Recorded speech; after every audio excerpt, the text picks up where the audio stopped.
surgery of some sort that went I write all kinds of stuff down, man. Time of day, how nice it was outside, if it was raining or not. really good interview. What I do is I'll write, I don't pre-write this, I think that's wrong.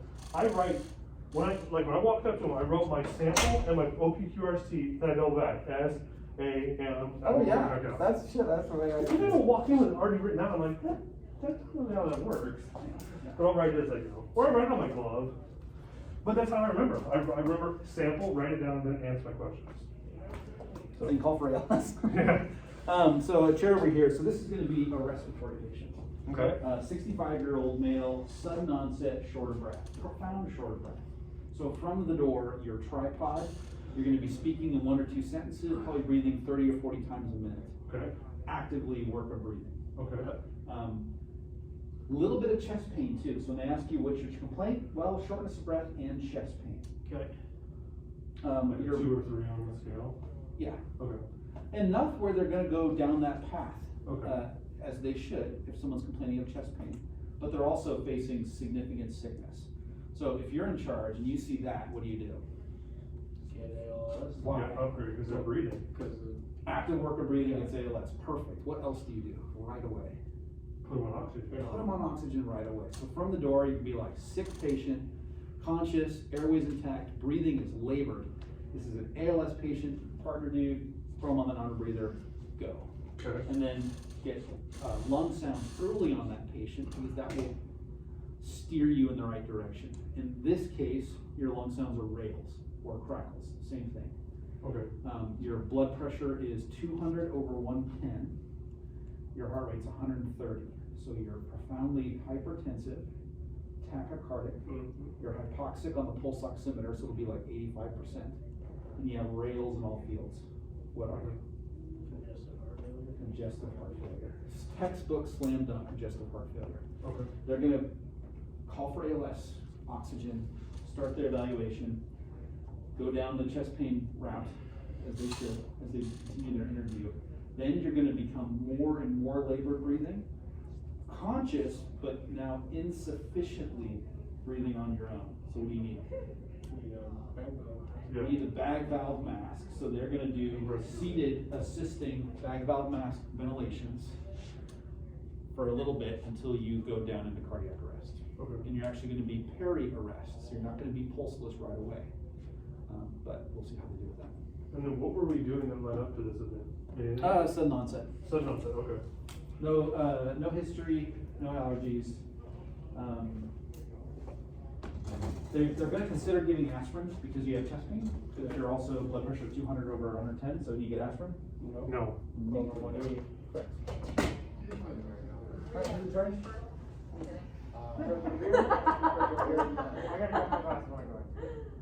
Yeah, you do. 65-year-old, shortness of breath. Why don't you come in first, do the eval, and then follow me. Okay, dispatch A1. Go ahead. On scene. Yes. Is Saturday scene safe? It is. Okay, let's set the pulmonary adrenaline impression. What do we see? You're over here. You see 65-year-old male conscious, hearing labored breathing, skin is pale. Okay, dispatch patient contact. Can you get oxygen ready? Number to do that. And in case you can fire department, what's your name? Jane. Jane, my partner Kate, she's gonna help get some oxygen for you. It's gonna be Dispatch A1 on scene. Can you tell me Yes, what's sir. going on? I know it's not Hard Am I breathing. scene safe? Dispatch A1, patient contact. Hello, sir. My name's Janelle from the fire department. What things do you have to bring her? for back pain. Full shortness of breath? Yeah. Alright, we're gonna put some oxygen on you. So Okay, oxygen. Non-breathing on her. Will you bring in a ventilator for a minute? What's my pulse? Ready? Yeah. In a little diaphragm? Alright, Chip. We're looking at your breathing, shortness of breath, we're putting oxygen on. What do you want to start? It just started. So It what just we started? do Yeah. is start Okay, now. how long has it been happening? My Just kids like had literally tried now? calling me, You yeah. call me right Yeah. now? Has this happened before? No. Can you Is describe there any the pain in your chest? Yeah, a little bit. Where? Just right in the middle. Right in the middle, Yeah. okay? You start getting these either anxiety or shortness of breath.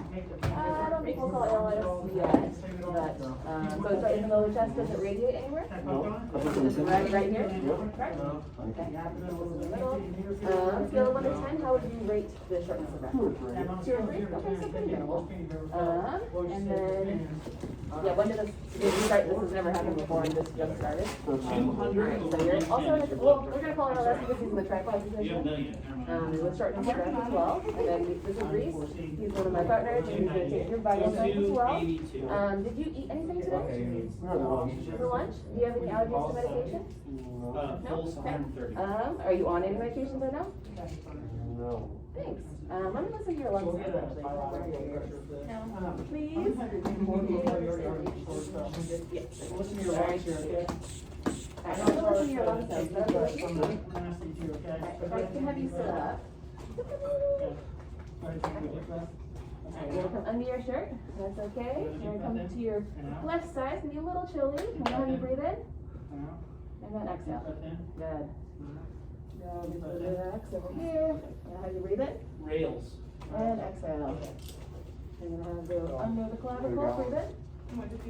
And exhale. 200. And breathe in. Exhale. Instructor, what are our lung sounds? Rails. Rails bilaterally, alright? So that means we probably have maybe a little fluid in the alveoli. Your blood pressure was 200 over 110. Ooh. 200. 02 was 88. 88. Even after the non-repeated? That's what I started. That's what I started with. Okay, sounds good. Sounds good. Perfect. So back to the medications. You don't have any allergies to medications? No. You're not on any medications at all? No. You're not prescribed any? What's any past medical history at all? No. How old are you then? So what were we doing when this started happening? 65. Look at that. What did you eat? I wanna give you some couple questions. Sandwich, okay. What time was that at? Perfect. And do you remember the events that happened to your shortness of breath? Yeah, just And we're getting for blood pressure. have a hard time breathing. Well, hard time breathing? Alright, so you have liquid in the lungs possibly, or something with the alveoli, so I think aspirin will help. Same. COPD, he can't have it because he's over 180. Right, so, oh, that's right, that's right. So no aspirin, no medications. ALS is coming because you're in the tripod position, shortness of breath. And so, And this may be going down. You're gonna take your vitals every 5 minutes. any probably stools or. Are you supposed to be being disoriented now? Are you? Or is that just you How are you chilling? feeling? Not really. Feeling, not feeling good? Is this good? Talking? He's disoriented. Disoriented, alright. How's his blood sugar? I'm having a hard time breathing. Have a hard time breathing. Alright, let me check his pulse again. Got it. How's the pulse? 40. Do we have a pulse? We have a pulse with the patient. What's the pulse? Well, what's the pulse? 130. 130? 130? 130? It's 130. Okay. I did. High pulse. Sweaty. There's oxygen. Yeah. Anything else, guys, that we need to do? So, your patient now is Now I'm continuing to have shortness of unresponsive, breath, but I have a where they're pulse. not Of course I'm sufficiently breathing. breathing on their own. Okay. Bag you. Okay, so do you want, do you So want? we're gonna give him a report? David, Yeah. we're You just wanna give him a report? So we a tool we have, that's gonna Sure. help you slow down your breathing, it's gonna help you get more oxygen into your body. So he's unresponsive. Let that Skylar, air- you can do it? No, we can- At all? Just try your best to relax. Alright, so I'm gonna have Skylar, we're gonna move Skylar or put her on. Who's backing up? And then make sure to take a Bye-bye. breath. Can I give him one I'll take breath it. every 5 to 6 seconds? Giving breathe for you. I'm gonna one tomorrow. Yeah, right now he's unresponsive. He has a pulse, but he's having a hard time breathing. Okay. Sounds good.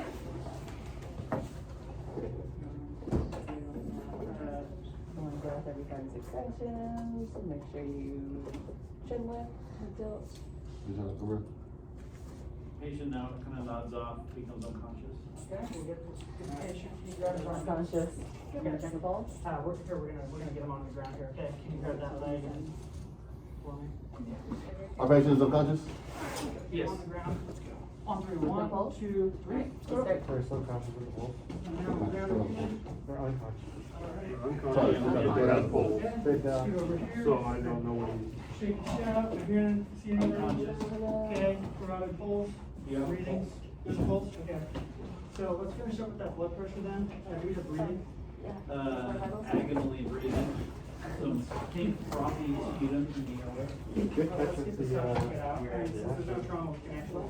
Oh, yeah, he threw that. That was good. He's like, they're gonna go down. Yeah, that was good. I didn't know how to do the other one when you took the bag and all I was like, he's just not responding. that. So, Do we have vitals? So, you have a heart rate of 40. 40. You have a blood pressure of 120 over 80. Unconscious, needing agony breathing. It is going down rapidly. technically really, but you still have a pulse, right? So you're- Yeah, we still got pulse. Yeah, but let's get ready for CPR. How's ours? soon. Do we, Yeah, where's sugar your stats? Do you have anything that can measure Our pulse. our oxygen in the gym? So I was at 88, and then you put me on oxygen. Where are they? Who's in charge? Did you? Yeah. Wait, she upgraded.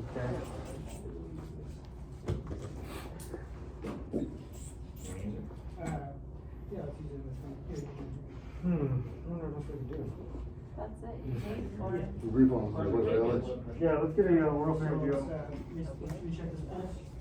Okay. You have a pulse. Just go. Where, Okay, Dr. Farrell? so definitely breathing. Go ahead and start CPR. That's too low of blood pressure. Alright, I'm gonna breathe and put in. And so dispatch, upgrade BLS for additional BLS for CPR. I guess if the pulse is 160, what do you say? See, that's what I was wondering, because your Yeah. pulse is 40. Okay. I think it's done. Yeah. Can't get a blood pressure. You checking thermals?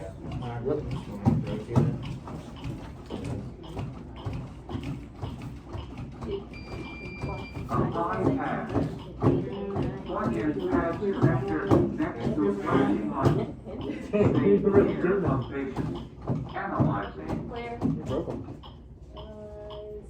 Stay clear of patient. Stay clear of patient. Shock delivered. Begin CPR. Clear of patient. Shock advised. Clear, shocking. Shock delivered. Begin CPR. You broke the spring. I thought that the first one, I was like, oh, she was killing it. If this one was a 5, already. 26, 27, 28, 29, 30. Good breath. Good breath. Are there any bystanders? No bystanders. Just what you saw. Sounds good. Go Kelsey. You're rocking it. We'll talk to the 25, 26, 27, 28, 29, 30. We have a 65-year-old male. Oh, just Good. arrest. Dispatch 81, confirmed cardiac arrest. Starting CPR.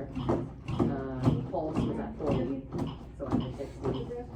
Had labored breathing, 128 over 78. 68 pulse. 5, 26, 27, 28, 29. Your patient's on. And we're in the middle Good breath. of our first round of CPR.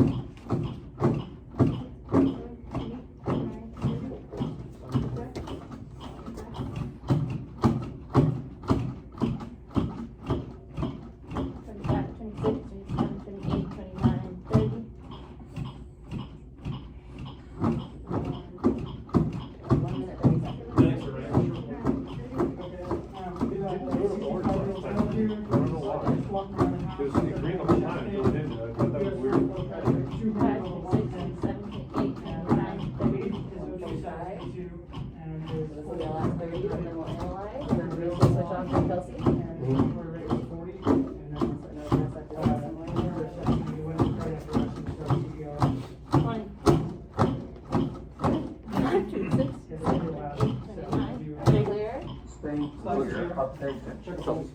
stabilizing.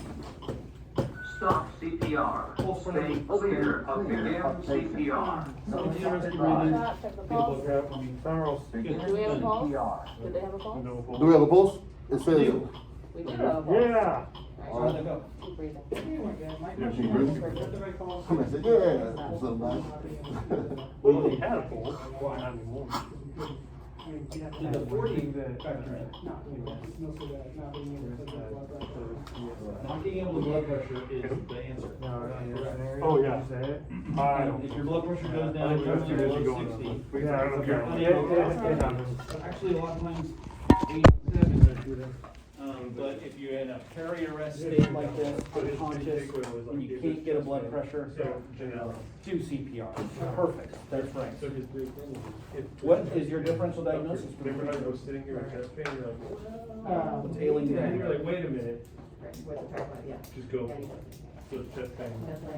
Rest is ABC. You let off that the patient's complaining of chest pain on the short report. You could have upped it down, put them in the tripod. I'd say, Because that's a sick patient, I right? think they're having a heart attack. So just keep that in mind. You're right. But yeah, you went down that aspirin route and you keep on. Tyler, it's Caitlin, 110. any ideas? Oh, wait, actually, yeah, no.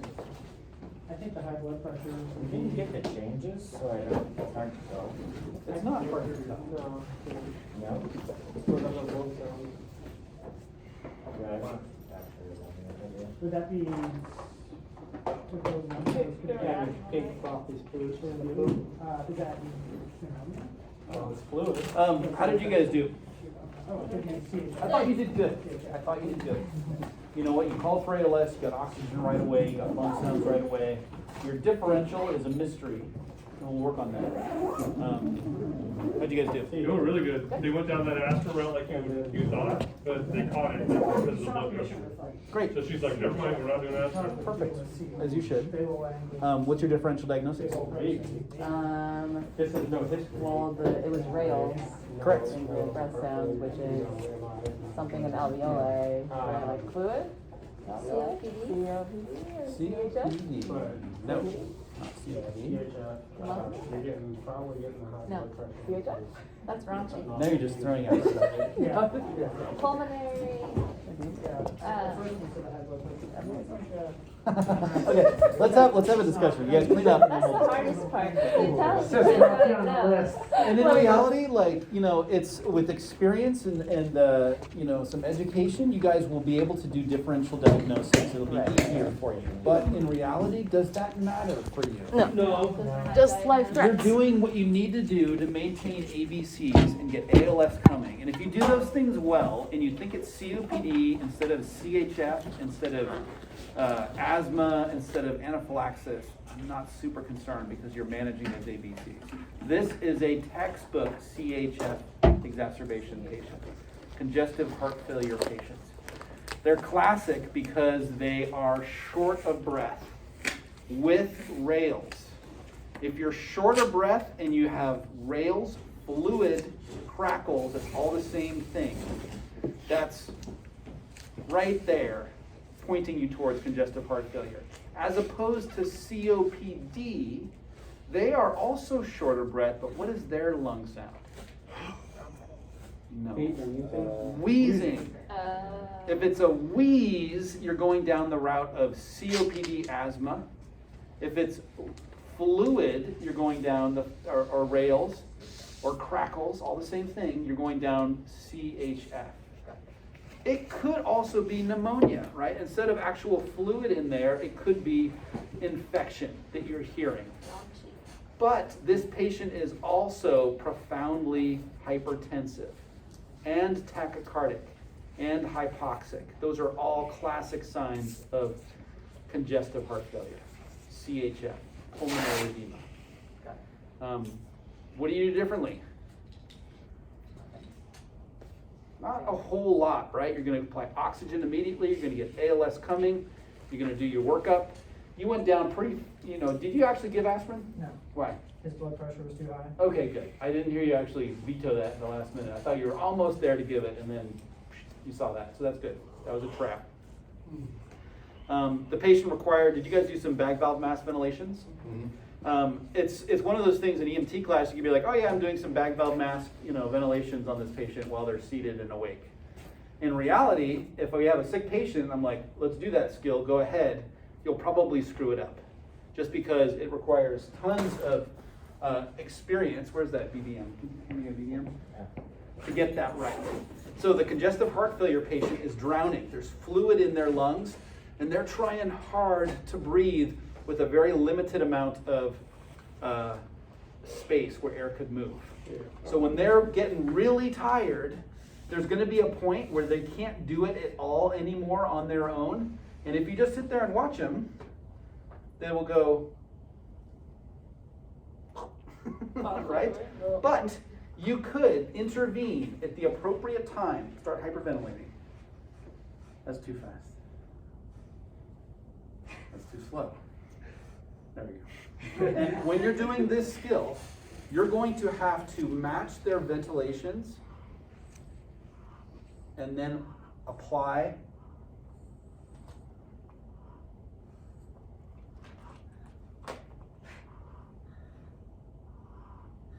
so you see how I'm bagging every time they're breathing in.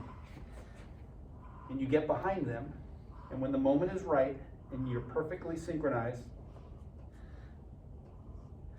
you create a seal and bag them. And what you're doing is positively pressurizing them. Every breath that they breathe in, you're squeezing, right? And you have to be 100% on sync, because if you get that wrong, and you start breathing out when they're breathing in, because you're looking somewhere else, they're done with you. They're going to push you away. So it requires patience, coming from behind, watching them breathe, knowing that when they breathe in, you squeeze, and then you're on their face. Incredibly difficult skill. But if you do it right, you can take a congestive heart failure patient that's teetering to the point where they'll collapse in a matter of a minute, and you can actually tune them up to the point where when they get to the hospital, they're smiling and waving at you on the way out. Questions?